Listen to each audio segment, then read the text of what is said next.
प्रिय बच्चों, आज हम सिंटैक्स के बारे में कुछ बताना चाह रहे हैं। सिंटैक्स का मतलब होता है करेक्शन, यानी सेंटेंसेस में कोई noun, pronoun, verb, adverb, adjective जो पार्ट्स ऑफ स्पीच होते हैं, 9 पार्ट्स ऑफ स्पीच होते हैं, उसमें किसी भी एक पार्ट में कहीं कोई गलती होती है, उस गलती को दूर करना सिंटैक्स में आता है, अर्थात करेक्शन में आता है। पहला टॉपिक है आर्टिकल।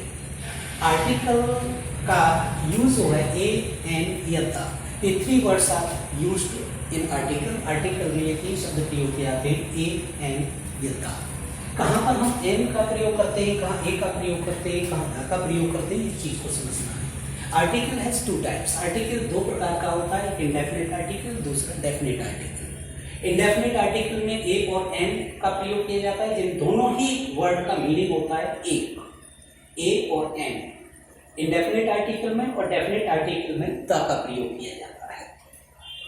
अब हम इंडेफिनिट आर्टिकल पर देखते हैं। इंडेफिनिट आर्टिकल ए और एन का प्रयोग कहाँ किया जाएगा, किस कंडीशन में किया जाएगा। एक बात ध्यान रखेंगे, ए और an is used always with countable noun.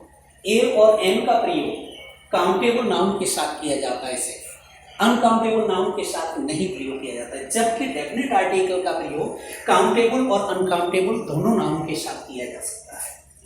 पहले हम आपको इंडेफिनिट आर्टिकल अर्थात ए और एन का प्रयोग बता रहे हैं।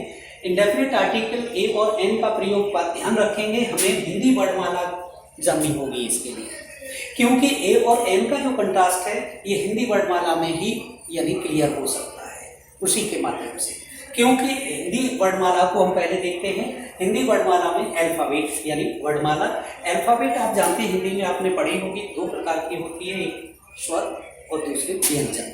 हालांकि इंग्लिश अल्फाबेट के 3 पार्ट्स होते हैं, वॉवेल, सेमी वॉवेल, कॉन्सोनेंट, लेकिन हमें इंग्लिश अल्फाबेट का यहाँ पर कोई मतलब नहीं। यहाँ पर सिर्फ आपको हिंदी अल्फाबेट देखनी है। हिंदी अल्फाबेट में स्वर और व्यंजन, वॉवेल और कॉन्सोनेंट। वॉवेल आप जानते हैं, आपने सबसे पहले सीखे होंगे छोटी सी क्लास में, आ से अंध तक आपके स्वर होते हैं और का से या तक व्यंजन होते हैं। याद रखें, अगर किसी भी वर्ड, कोई भी काउंटेबल नाउन है, उसके लेटर का जो उच्चारण है, उसके उस वर्ड का उच्चारण है, उच्चारण का पहला लेटर यानी पहला अक्षर आ से अंध के बीच में आता है तो आप एन का प्रयोग करेंगे, और का से या के बीच में आता है तो आप ए का प्रयोग करेंगे।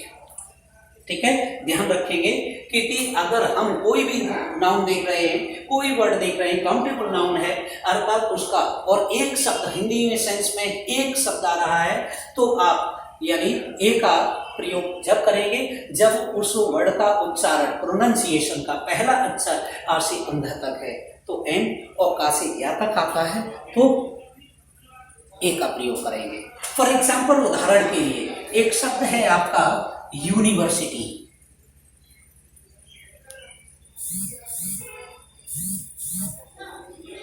आप जानते हैं यूनिवर्सिटी का पहला लेटर क्या है, यू, और यू अगर इंग्लिश अल्फाबेट देखते हैं तो ये वॉवेल में आता है, लेकिन हमें हिंदी अल्फाबेट देखनी है। इसका हम उच्चारण लिखकर देखेंगे तो उच्चारण में आपका पहला अक्षर आया,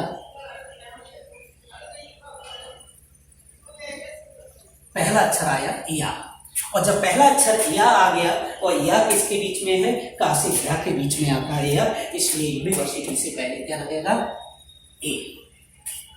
ठीक है, और इसी तरीके से एक वर्ड और है आपका ऑनेस्ट। इसे हॉनेस्ट नहीं बोलते, क्या बोलते हैं, ऑनेस्ट बोलते हैं। ऑनेस्ट उच्चारण है इसका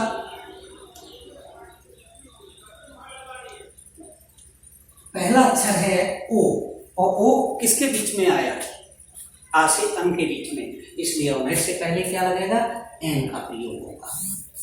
हालांकि इस वर्ड का पहला लेटर आपका एच है और एच कॉन्सोनेंट में आता है इंग्लिश अल्फाबेट में, लेकिन हमें अल्फाबेट से कुछ भी लेना देना नहीं है, हमें सिर्फ यहाँ पर देखना है प्रोनाउंसिएशन यानी उच्चारण।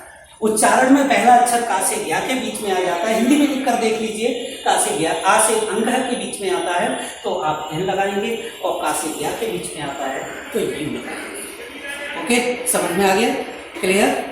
इफ एनी प्रॉब्लम, अगर कोई प्रॉब्लम हो, मैं कंसल्ट कर